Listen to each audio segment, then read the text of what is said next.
నమస్తే, welcome to 1 TV news. ముందుగా bulletin లో హెడ్లైన్స్ చూద్దాం.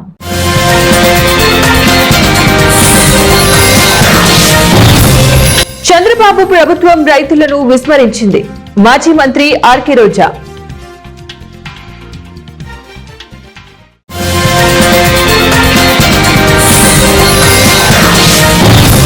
మార్చిలోగా 7 ప్రయోగాలు సిద్ధమవుతున్న ఇస్రో, భారత అంతరిక్ష పరిశోధన సంస్థ వెల్లడి.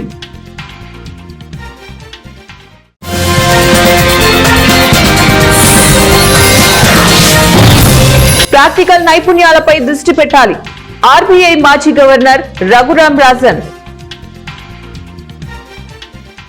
ప్లంబర్, ఎలక్ట్రీషియన్, ల్యాబ్ టెక్నీషియన్ వంటి చేతులతో పనిచేసే ఉద్యోగాలు చేసే వారికి కృత్రిమ మేధ వల్ల ముప్పు లేదని ఆర్బీఐ మాజీ గవర్నర్ రఘురాం రాజన్ చెప్పారు. ఆంధ్రప్రెన్యూర్ కుశల్ లోథాకు ఇచ్చిన పాడ్కాస్ట్ ఇంటర్వ్యూలో రఘురాం రాజన్ మాట్లాడుతూ ఏఐ నడిపే భవిష్యత్తులోకి భారతదేశం దయనీయంగా అతి తక్కువగా శిక్షణ పొందిన ఉద్యోగ బృందంతో వెళ్తుందని ఆందోళన వ్యక్తం చేశారు. ఉద్యోగ బృందాన్ని సిద్ధం చేయడంలో అత్యవసరంగా సంస్కరణలు జరగాలని పిలుపునిచ్చారు. కేవలం విద్యా సంబంధిత డిగ్రీలపై కాకుండా ఆచరణాత్మక నైపుణ్యాలపై స్పష్టమైన దృష్టితో యువతను సిద్ధం చేయాలన్నారు. దీనిపై జాతీయ స్థాయిలో పునరాలోచన జరగాలని కోరారు. చేతులతో పని చేయవలసిన అవసరం ఉన్న ఉద్యోగాలు, ఉదాహరణకు ప్లంబర్ ఉద్యోగం ఏఐ యుగంలో పోయే అవకాశం లేదని వివరించారు. ఆటోమేషన్ ను ఎదిరించి నిలిచే ఉద్యోగాలు ప్లంబింగ్, విమానాల ఇంజిన్ మరమ్మత్తు వంటివని పేర్కొన్నారు. ఈ ముఖ్యమైన ఉద్యోగాల కోసం అయినా అర్హత పొందడానికి తగిన విధానం గణితం, సైన్స్, కమ్యూనికేషన్స్ లలో ప్రాథమిక నైపుణ్యాలతో విద్యార్థులను ప్రస్తుత భారతదేశ విద్యా వ్యవస్థ సిద్ధం చేయలేకపోతుందని చెప్పారు. అప్రెంటిస్షిప్స్, నైపుణ్యం గల వృత్తులకు గౌరవం పెరగాలని, థియరీతో అప్లైడ్ లెర్నింగ్ ను సమతుల్యం చేసే పాఠ్య ప్రణాళిక ఉండాలని అన్నారు. గగన్యాన్ సహా 7 రాకెట్ ప్రయోగాలను భారత అంతరిక్ష పరిశోధన సంస్థ వరుసగా చేపట్టబోతోంది. మార్చి 2026లోగా ఈ 7 ప్రయోగాలకు ఇస్రో సిద్ధమవుతున్నట్లు సంబంధిత వర్గాలు వెల్లడించాయి.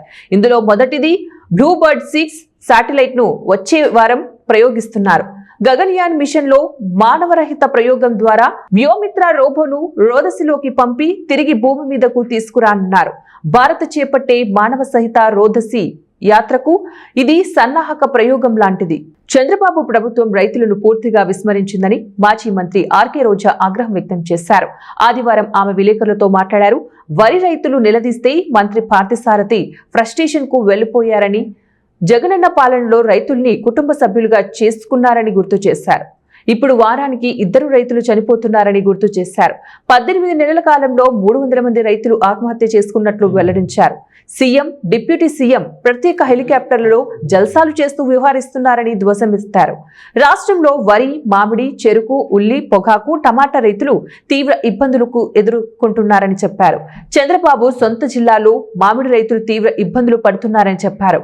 జ్యూస్ ఫ్యాక్టరీల మామిడి రైతులకు ఇవ్వవలసిన బకాయిలు ఇవ్వకుండా మోసం చేస్తుంటే వారిపై ప్రభుత్వం ఎందుకు చర్యలు తీసుకోవడం లేదో చెప్పాలన్నారు. రైతులకు మేలు చేయని వారు పదవుల్లో ఉండటానికి అనర్హులని, వారు వెంటనే రాజీనామా చేయాలన్నారు. ప్రకాశం జిల్లా పెద్ద దుర్నాల శ్రీశైలం ఘాట్లోని పెద్ద మూలమల్పు వద్ద భవానీ స్వాములతో విశాఖపట్నం నుంచి శ్రీశైలం వెళ్తున్న ఓ ప్రైవేటు ట్రావెల్స్ బస్సు సోమవారం అదుపు తప్పి డివైడర్ ను ఢీకొట్టింది. దీంతో ఒక్కసారిగా భవానీ స్వాములు భయాందోళనకు గురయ్యారు. అయితే ఎవరికి కూడా ఎలాంటి గాయాలు కాకపోవడంతో అందరూ ఊపిరి పీల్చుకున్నారు. వీరంతా వైజాగ్ నుంచి శ్రీశైలం దైవ దర్శనానికి వెళ్తూ ఉండగా దోర్నాల సమీపంలోని ఘాట్ రోడ్ లో బస్సు ప్రమాదానికి గురైంది.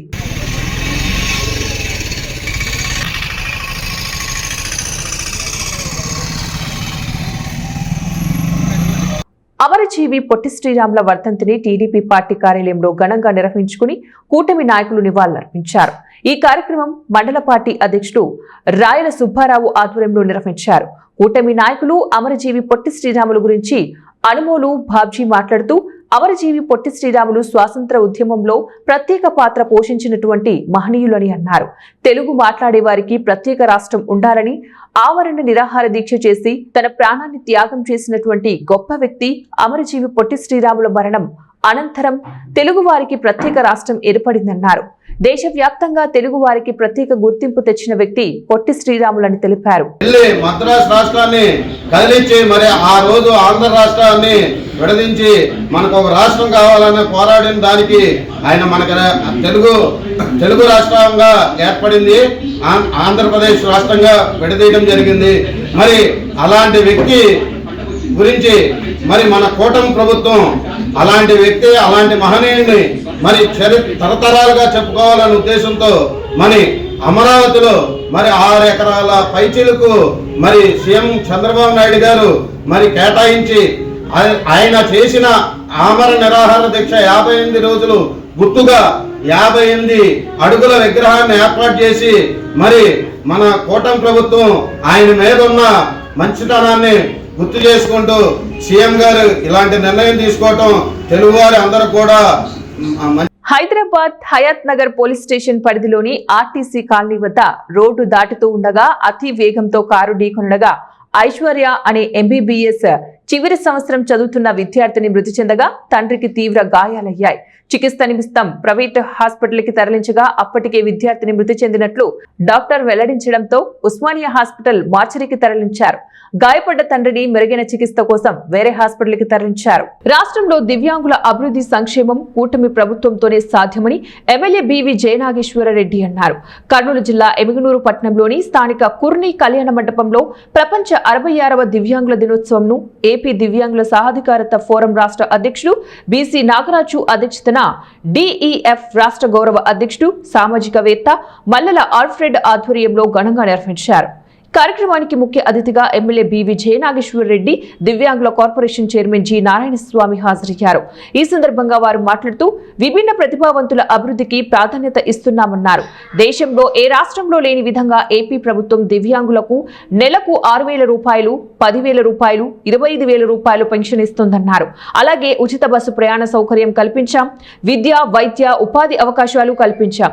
దివ్యాంగులు శారీరకంగా సవాళ్లు ఉన్నా ఆత్మవిశ్వాసంతో ముందుకు సాగుతున్నారు. దివ్యాంగుల సమాజానికి ఆదర్శంగా నిలుస్తున్నారని అన్నారు. విభిన్న ప్రతిభావంతుల అభివృద్ధి సంక్షేమానికి కృషి చేస్తామని అన్నారు. ప్రధానమంత్రి నరేంద్ర మోదీ, ముఖ్యమంత్రి చంద్రబాబు నాయుడు, డిప్యూటీ సీఎం పవన్ కళ్యాణ్, మంత్రి నారా లోకేష్ కు అండగా ఉండాలని కోరారు.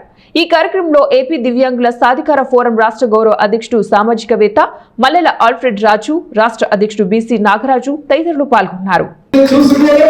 మిమ్మల్ని బాగోగులు చేయడం అనేది అది మా అధినేత నారా చంద్రబాబు నాయుడు గారికి చెల్లుతుందని తెలియజేస్తూ, నారాయణ స్వామి గారు ఎవరైతే ఈరోజు సోదరులు ఉన్నారో వారు కూడా ఏదైతే వికలాంగుల చైర్మన్ ఫెడరేషన్ చైర్మన్ గా వారు ఎన్నుకోవడం, ఉత్సాహవంతుడు యువకుడు బ్రహ్మాండంగా మనకు కూడా చేస్తారు. అదే రకంగా ఈ సభలోనే ఒక విషయాన్ని కూడా తెలియజేయాలా, అతి త్వరలోనే నేను గ్రామాలు పర్యటించినప్పుడు, వార్డు పర్యటించినప్పుడు చాలా మంది 3 వీలర్స్ కావాలన్నారు, మోటార్లు కావాలన్నారు. అదే రకంగా చాలా రకాలుగా ఇవన్నీ చెప్పారు. గవర్నమెంట్ ఆఫ్ ఇండియా తోటి మనది కొలాబరేషన్ చేసుకుని అతి త్వరలోనే ఎమ్మెల్యేలో ఒక పెద్ద కార్యక్రమం ఏర్పాటు చేసి 100 నుంచి 150 మంది ఇంకా ఎక్కువ ఉన్నా కూడా వాళ్ళందరినీ రిజిస్ట్రేషన్ చేసుకున్నాం. ఆ యొక్క మోటార్ సైకిల్ కానీ 3 వీలర్స్ కానీ అవి కూడా ఏర్పాటు చేసే కార్యక్రమాన్ని కూడా చేయబోతున్నామని చెప్పి మీకు అందరికీ తెలియజేస్తూ, మరొకసారి నాకు ఈ యొక్క గొప్ప అవకాశాన్ని ఇచ్చినటువంటి ఆల్ఫ్రెడ్ రాజు గారికి కానీ, ఇక్కడ ఉన్నటువంటి నాగరాజు గారికి కానీ, అదే రకంగా వేదిక మీద ఉన్నటువంటి దళిత నాయకులకు, దివ్యాంగ నాయకులకు, ఇక్కడ ఉన్నటువంటి మా సోదరులు ఎవరైతే ఉన్నారో నారాయణ స్వామి గారికి పేరు పేరున, ముఖ్యంగా మా దివ్యాంగ సోదర సోదరీమణులు చాలా సేపటి నుంచి. రంగారెడ్డి జిల్లా కల్వకుర్తి నియోజకవర్గ పరిధిలోని ఆమడగల్, కడ్తాల్, తలకొండపల్లి మండలాలలో 2వ విడత సర్పంచ్ ఎన్నికల పోలింగ్ ప్రశాంతంగా ముగిసింది. మొత్తం 69 గ్రామ పంచాయతీలకు గాను 8 గ్రామ పంచాయతీలు ఏకగ్రీవం కాగా 61 స్థానాలకు ఎన్నికలు జరిగాయి. 2వ విడతలో జరిగిన గ్రామ పంచాయతీ ఎన్నికలలో బీఆర్ఎస్ హవా కొనసాగింది. 69 స్థానాలకు గాను బీఆర్ఎస్ 29 స్థానాలు, కాంగ్రెస్ 22 స్థానాలు, బీజేపీ 5 స్థానాలు గెలుచుకోగా స్వతంత్ర అభ్యర్థులు 13 స్థానాలలో విజయం సాధించారు. తలకొండపల్లిలో 32 గ్రామ పంచాయతీలలో బీఆర్ఎస్ బలపరిచిన సర్పంచ్ అభ్యర్థులు అత్యధికంగా 18 స్థానాలలో గెలుపొందగా కాంగ్రెస్ 8 స్థానాలలో, బీజేపీ 2 స్థానాల్లో, స్వతంత్ర అభ్యర్థులు 4 స్థానాలలో గెలుపొందారు. ఆమనగల్ మండలంలో 13 గ్రామ పంచాయతీలలో ఎన్నికలు జరగగా కాంగ్రెస్ బలపరిచిన అభ్యర్థులు 3 స్థానాలలో, బీఆర్ఎస్ 4 స్థానాల్లో, బీజేపీ 1 స్థానంలో, స్వతంత్ర అభ్యర్థులు అత్యధికంగా 5 స్థానాలలో గెలుపొందడం విశేషం. కడ్తాల్ మండలంలోకి వస్తే మొత్తం 24 గ్రామ పంచాయతీలకు ఎన్నికలు జరగగా కాంగ్రెస్ బలపరిచిన 11 మంది అభ్యర్థులు గెలుపొందగా బీఆర్ఎస్ బలపరిచిన అభ్యర్థులు 7 స్థానాలలో, బీజేపీ 2 స్థానాలలో, స్వతంత్ర అభ్యర్థులు 4 స్థానాలలో గెలుపొందారు. తలకొండపల్లి మండలంలో మాజీ ఎమ్మెల్యే జైపాల్ యాదవ్ సొంత గ్రామం చెన్నంపల్లిలో తమ ఓటు హక్కును వినియోగించుకోగా ఇదే తలకొండపల్లి మండలంలో కల్వకుర్తి ఎమ్మెల్యే కసిరెడ్డి నారాయణ రెడ్డి సొంత గ్రామం ఖానాపూర్లో భార్య మాధవి, కుమారుడు దుర్గా ప్రసాద్ రెడ్డి ఇతర కుటుంబ సభ్యులతో కలిసి తమ ఓటు హక్కును వినియోగించుకున్నారు. నన్ను నేను బలపరిచిన అభ్యర్థి కట్టిల శేఖర్ని 12 వార్డులలో 9 వార్డులు గెలిపించి సర్పంచ్ని 550 ఓట్ల మెజార్టీతో గెలిపించిన తలకొండపల్లి ప్రజలందరికీ అభివందనాలు చేస్తున్నాను.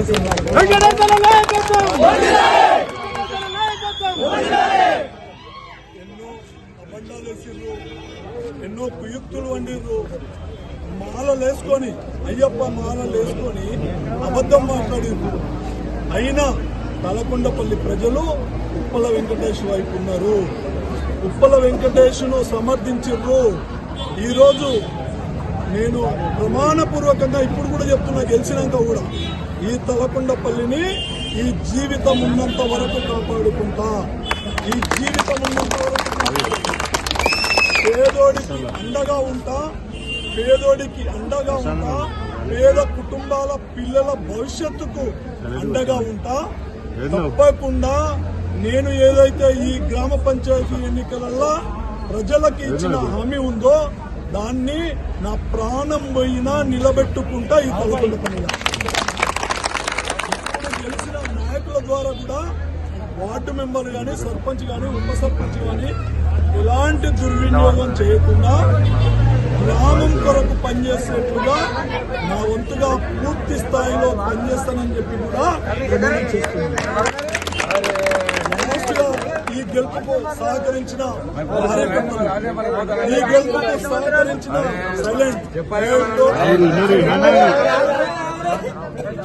ఈ గెలుపుకు సహకరించిన కార్యకర్తలకు, నాయకులకు పేరు పేరున పదాభివందనాలు తెలియజేస్తున్నారు.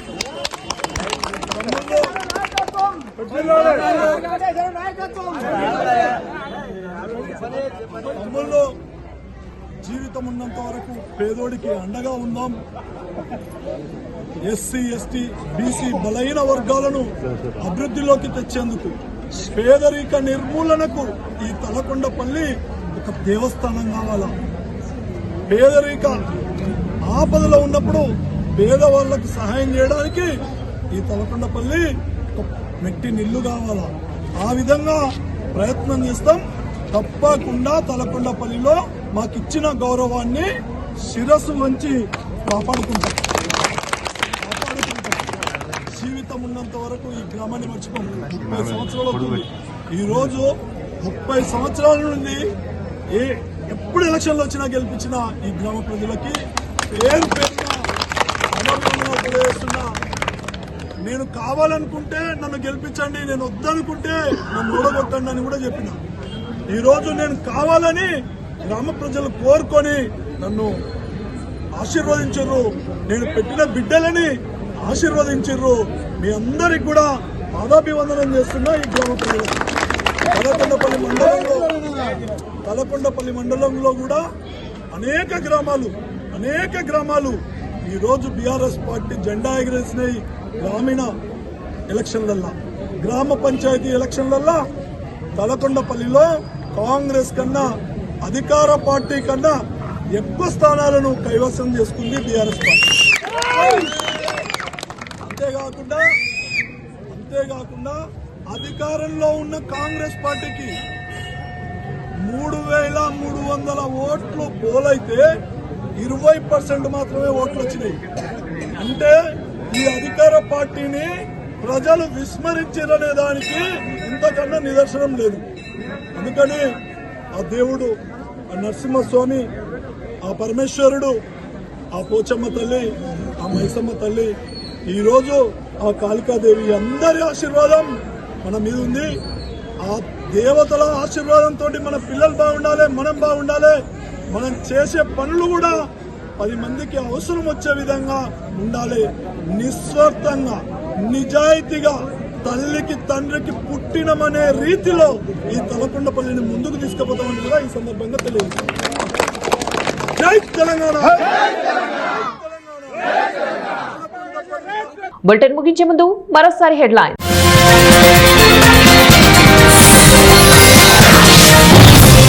చంద్రబాబు ప్రభుత్వం రైతులను విస్మరించింది. మాజీ మంత్రి ఆర్కే రోజా.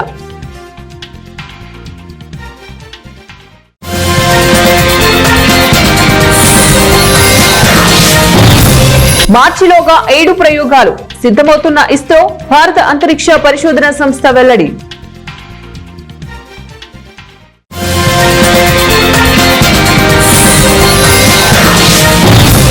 ప్రాక్టికల్ నైపుణ్యాలపై దృష్టి పెట్టాలి. ఆర్బీఐ మాజీ గవర్నర్ రఘురామ్ రాజన్. ఇవి ఇప్పటి బులెటిన్ డీటెయిల్స్. నెక్స్ట్ బులెటిన్ లో మళ్ళీ కలుద్దాం. Until then keep watching 1TV news.